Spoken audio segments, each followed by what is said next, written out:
The relationship between the United States and India has taken a dramatic turn in recent months, and many analysts are saying that the United States has effectively lost both India and China in the geopolitical game. This fallout is being linked directly to the decisions made by President Donald Trump, who, critics argue, has shattered more than a decade of careful diplomacy built between Washington and New Delhi. The story really begins when Trump imposed a 25% tariff on Indian goods, claiming that India's continued purchase of discounted Russian crude oil was indirectly fueling the war in Ukraine. Within weeks, that tariff was doubled to a massive 50%, creating one of the sharpest trade clashes in the history of US-India relations. Trump's justification was simple. If India wanted to keep buying Russian oil, it would have to pay the price in its trade with America. But for India, the decision was not just about energy imports, it was about sovereignty and survival. With a population of more than 1.4 billion, energy security is a lifeline, and Russia's cheap oil offered a way to keep domestic inflation under control and the economy stable. India's response to Trump's accusations was sharp and pointed. Indian officials asked a very simple question. If America and the European Union are still importing Russian uranium, fertilizers, and other commodities, then why should India alone be targeted? Wasn't the West itself fueling the same war by continuing its trade in critical resources with Moscow? This charge of double standards struck a chord, especially as data revealed that Western nations were indeed still engaged in substantial transactions with Russia despite their sanctions rhetoric. When confronted with these arguments, Trump brushed them aside, often saying he did not know about such details and that he would look into it.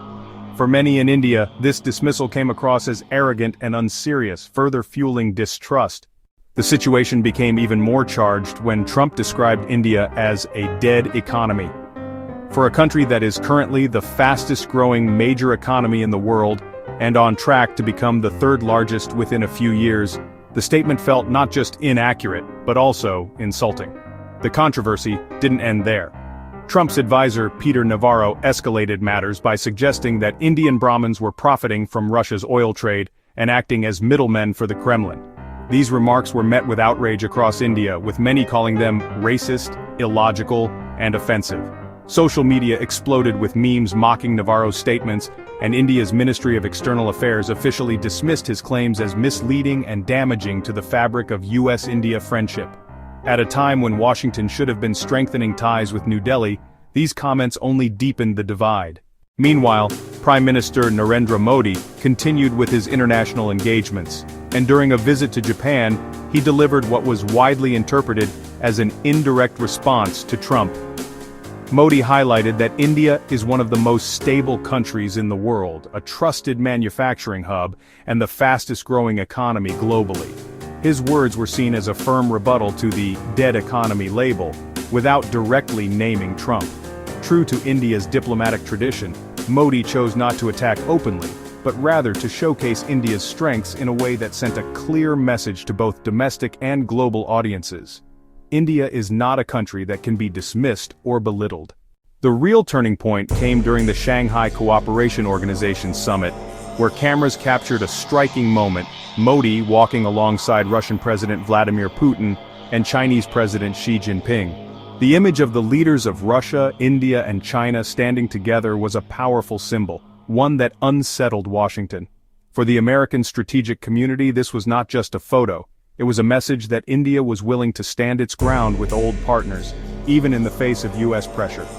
Trump himself reacted on social media, writing that it seemed the United States had lost India and Russia to deepest, darkest China, adding in a sarcastic tone that he wished them prosperity together. His comment was interpreted both as a dismissal and a lament, but the larger takeaway was clear. The US-India relationship was in serious trouble. India, on its part, refused to comment officially, choosing to maintain silence rather than escalate the war of words. The impact of these events has been profound. For nearly 2 decades, both Republican and Democratic administrations in Washington had worked to build India into a reliable partner, especially as a counterbalance to China. Trade, defense cooperation, and strategic dialogues had steadily expanded. But Trump's tariff war and hostile rhetoric have brought the relationship to one of its lowest points in recent history. Analysts across the world have noted that this was not just a misstep, but a strategic blunder, as alienating India risks pushing it further into the orbit of Russia and China. Even within the United States, voices of concern have been raised. Leaders like Nikki Haley have reminded Americans that India is essential if the U.S. wants to contain China's rise, and that this relationship should never be allowed to unravel.